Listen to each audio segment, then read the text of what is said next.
I experienced that dip because of this legendary pack drop, had everyone with the paper hands. I love saying paper hands, by the way. I love paper hands. I saw Diamond hand Nick. Diamond hands get diamond bands story. That's what I love about it. So other than like, I mean, obviously, like I said, I was early, so I was able to buy up all these things. But at the time, I was like, what do you buy? So what I did was I took the rare version of that play, because there's a rare version of that one.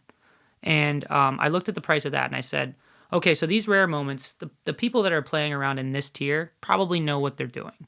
Yeah. If they're putting this type of money in, they probably have some type of algorithm or something. So I'll take that one and I'll just do some math. And I made a spreadsheet and I basically took the market cap of the rare one. I took the price times the scarcity.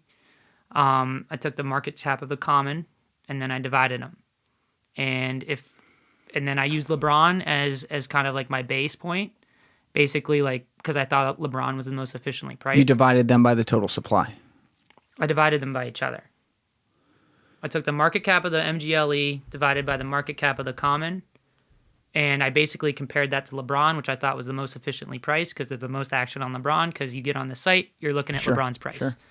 And basically what that did is it spit out some outliers, and I just bought them all. So what were some outliers you bought?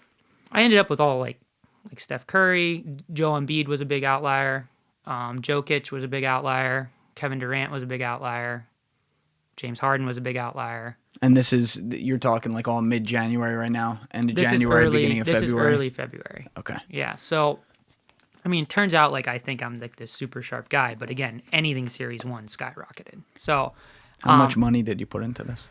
So I put in myself about $3,500. My buddy who had the packs originally, we valued those appropriately, and then he put in like another $1,600. And then my uncle had some Bitcoin lying around because he got burnt. He got burnt when it went from, I think, 13,000 back down to whatever.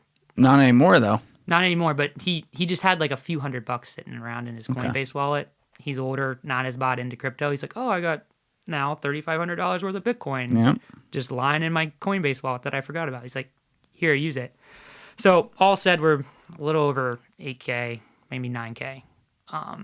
Got overall. It. Okay, so you guys are like a consortium going in there. And I also like this because you're not, you look at things like this and people always bring up the word bubble. I definitely want to talk about that later because I think there's a lot of nuance to these situations and it's also nascent, so we can't really tell on everything yet. But it's not like you went in and said, you know what, I'm going to put $100,000 in this. I'm going to put 150 grand. No, I didn't have that. Yeah. You went in and you said, okay, well, what are some assets I'm willing to lose here because this is fucking interesting and let's see what happens.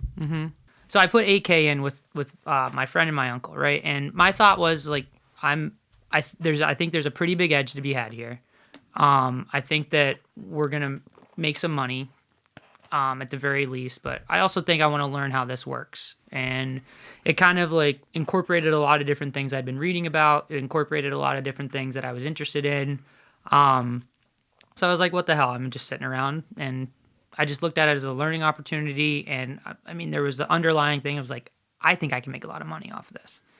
So I experienced that dip because of this legendary pack drop, had everyone with the paper hands. I love saying paper hands, by the way. I love paper hands. I saw Diamond hand Nick. Diamond hands get diamond bands story. That's what I love about it. So I held through that, and I actually invested. I did the little MGLE versus common base thing. With the spreadsheet.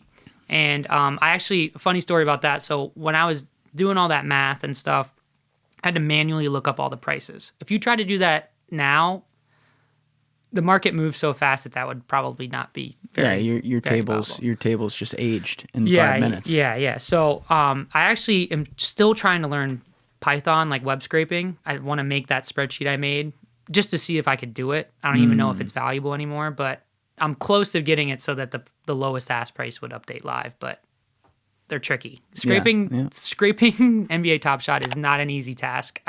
Someone listening to this probably knows how to do it.